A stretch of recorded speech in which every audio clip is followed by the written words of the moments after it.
Ibana, jana Egypt Premier League imeweza kumalizika na yaliyotokea yametokea.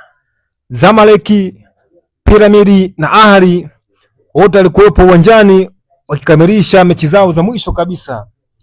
Lakini bwana, raundi hii Ahli ni kama umekuwa ni msimu mbaya sana kwake. Amedondokea pua mpaka nafasi ya 3 akiwa na alama zake 53.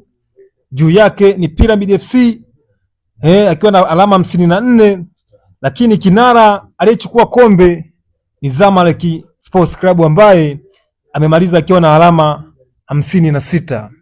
Hivyo basi ni rasmi sasa kwamba msimu ujao National Ahli, bingwa kihistoria wa michuano ya CAF Champions League, atakuwepo shirikisho.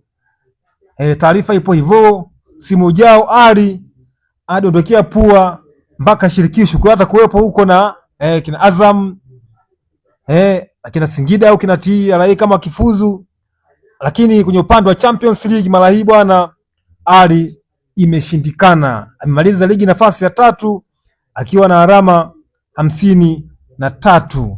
Ibana, hii inaweza kuwa ni taarifa mbaya sana kwa upande wa National Ahli.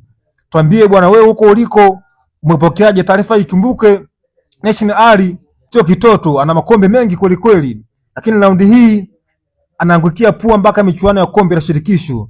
Tuambie umepokeaje taarifa hiyo, na ipi nafasi ya Ahli kwenye michuano ya shirikisho? Je, atawakimbiza sana au nako yatamkuta kama haya aliyemkuta, anaweza kadondokea tena pua asichukue hata kombe au asifike hata finali? Dondosha comment hapo. Hii hapa ni Mchula Media na mimi ni Netherland Moranzi.